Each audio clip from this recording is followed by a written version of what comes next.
اور جو فیصلہ میرا اللہ کرتا ہے، یقین مانو عرش سے فرش تک وہی بہترین ہوتا ہے۔ جن دعاؤں کو مانگتے ہوئے تمہارے آنسو نہیں تھکتے، دیکھنا ایک دن وہ تمہارے نصیب کا حصہ بن جائیں گی۔ جن دعاؤں کو تم ناممکن سمجھ کر مانگنا چھوڑ دیتے ہو، کیا پتہ ان کے پورا ہونے کا وقت قریب ہو۔ محبت کرتا ہے اللہ تم سے، اتنی محبت کہ اگر جان جاؤ تو خوشی سے دل پھٹ جائے اور تم ہو کہ خود کو اکیلا سمجھتے ہو۔ تہجد کی دعائیں تو دنیا بدل دیتی ہیں، تم تو پھر نصیب کا بدلنا مانگ رہے ہو۔ دکھ میں کبھی پچھتاوے کے آنسو نہ بہاؤ، کیونکہ تم وہ خوش نصیب ہو جسے اللہ نے آزمائش کے قابل سمجھا۔ میرا رب کہتا ہے نا امید نہ ہونا، معجزے ہمیشہ مشکلوں میں ہی ہوتے ہیں۔ مایوس نہیں ہوں میں، کیونکہ مشکلیں دینے والا ہی آسانیاں بھی دیتا ہے۔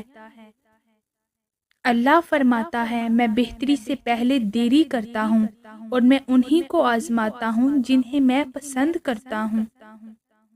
پھر تم اس کی رضا کے لیے اپنی جس خواہش کو رد کر دیتے ہو، وہ اسی خواہش پر راضی ہو کر اسے تمہارا مقدر بنا دیتا ہے۔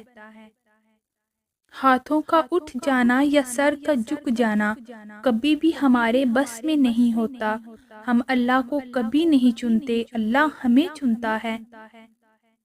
تمہاری روتی آنکھوں نے جو شکوے کیے ہیں وہ اللہ نے سنے ہیں۔ اس کے معاملات بس وہی جان سکتا ہے۔ اس کے منصوبے تمہاری سوچ کے دائروں سے بہت وسیع ہیں، اور تم قدم با قدم ان کے کن کی جانب بڑھتے چلے جا رہے ہو۔ شاید تمہاری دعاؤں کی قبولیت اب بس چند گھڑیوں کے فاصلے پر کھڑی ہو۔ انکار کی گنجائش نہیں ہوتی، بس جو مانگ لیا وہ مل گیا تہجد میں۔ اللہ وہ بھی جانتا ہے جو تم کسی سے کہہ نہیں سکتے۔ اللہ نہیں ہارنے دیتا اسے جو اللہ کے لیے ہار بھی قبول کر لے۔